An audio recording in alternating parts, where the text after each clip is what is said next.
Let's be honest. We all know what I do. We all know why I'm here, okay? TikTok used to be amazing for marketing what I do. Now, not so much. TikTok is very strict. And because I am blessed with these puppies, three or four out of every 5 videos I post get taken down, ineligible for recommendation, all that stuff, okay? Even when I'm wearing a sweater, people can say, oh, cover up. When I'm wearing a sweater, because these things exist, it still gets flagged, all right? I am an adult. I talk about adult things. I do adult things. TikTok doesn't like that. So who's going to admit it? Who's going to admit that they was an old slapper back in their younger days? Because I sure was. Am I proud of that? Yeah and no. Yeah and no. Because I ain't going to lie. Some of it, I had loads of fun. Absolutely loads. And then on this other side of it, I was treated like shit. But I allowed that to happen yet again, thinking that these people cared for me or they loved me, when all I was just a bit of meat. A part of me even says, well, why didn't I sell it? I gave it away for free, for fuck's sake. Probably would have been a millionaire by now. But for the last 7 years, I chose different. I chose to find me and find love in myself. Learn to love me, rather than looking for love in all these different people. And now that I love me, I know my worth, I'm not out there chasing it no more. Well, I think this guy is super cute, but I don't know what this watch is. What are you doing? I'm just trying to see what his watch is. I don't think it's a Rolex, but I need to find out. You highlight it, and then it shows up on Google as here. Swipe up to see results. Here. What is this? Ew. Oh god. Oh my god, he's broke. He's broke. I'm gonna swipe left. We're on the bus, girl. What are you We need to doing? be on a private jet next time, so we gotta find a guy with a nice watch. People will tell you to do things solo, go by yourself. If no one's gonna go, do it. Don't wait on people. I agree with that. I think that's great. But as someone who's been very single for a very long time, I think I'm at my limit. I think that it gets to a point where when you go to do something by yourself, it's not empowering anymore. It's not, inspirational. It's not brave. It's just sad. It's sad and it's depressing because I went to the movies tonight because there was a movie I wanted to see. I did ask my friends to go with me. They were busy. That's fine. So I went anyway. But I'm surrounded by families with children. I'm surrounded by couples, best friends, and I'm standing there alone getting my popcorn. I'm paying for it. I drove here. I'm driving home. No one's opening my door. Going home to an empty house to cook dinner by myself. So I think I've hit my limit. I think I'm done. I've done it alone, and I'm ready to not do it alone. I find it so funny when men are like, oh my goodness, you're so beautiful. Like, how are you still single? Like, they're so surprised. I'm not waiting for a man to pick me. If anything, it's because I haven't picked them.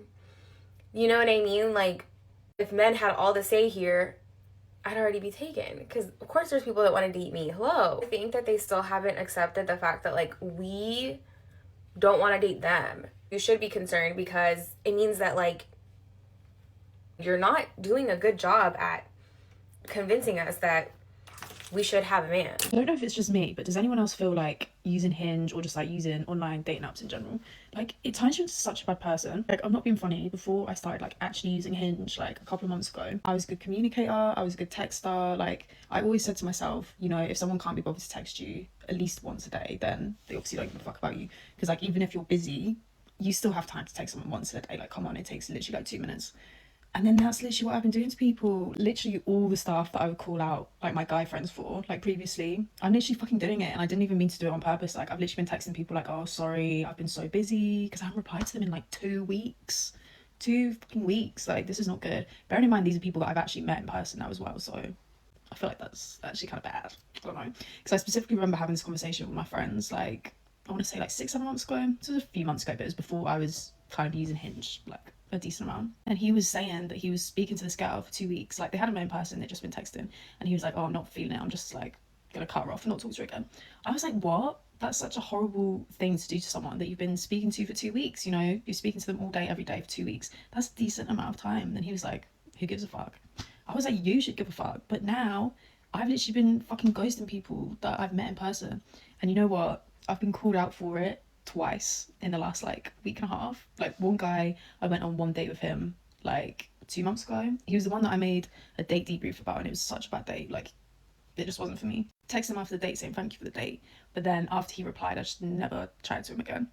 2 months later, he sent me like 4 paragraphs like, you need to fix up, etc, etc, like calling me out for it. I was like, oh shit. And then another guy that I went on 2 dates with quite recently, like in the last month, he texted me saying like, you need to be more consistent, like you're not consistent enough.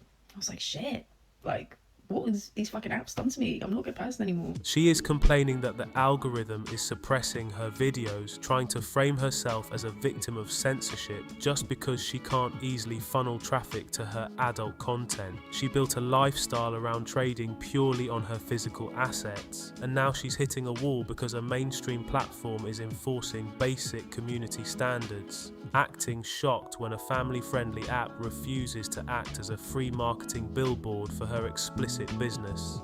She's a whore. She spent her youth giving it away for free to guys who treated her like meat, and now that the party's over, she expects a stable man to pay premium prices for the aftermath. This is the classic finding myself rebrand that happens the exact moment a woman's sexual market value starts to dry up. She boasts about her past while simultaneously regretting she didn't monetize it, completely blind to how that completely destroys her appeal.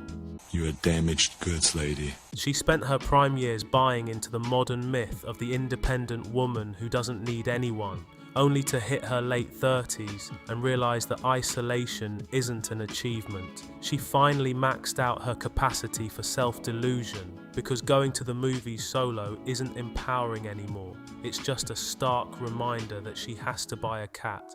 She built a life based on hyper-independence, and now she's coming home to an empty house, wondering why nobody is there to open her car door or share a meal. Well, it's her own fault. She boasts about how many guys want to date her as if accumulating infinite matches on an app equals long-term value. She claims she just hasn't chosen anyone yet, but the reality is there are plenty of guys she wanted, but they did not want her. The girl is deluded. She wants to blame an app for turning her into a bad person, but the technology just revealed her actual baseline when she's given unlimited options. Gents, when a woman gets flooded with endless attention online, her basic empathy and communication skills completely evaporate because she starts viewing men as disposable content rather than human beings. She used to lecture her friends about the morality of texting back, but the second she got a taste of high market leverage, she instantly adopted the exact toxic ghosting behaviour she used to condemn. Hypocrites. Real men of genius.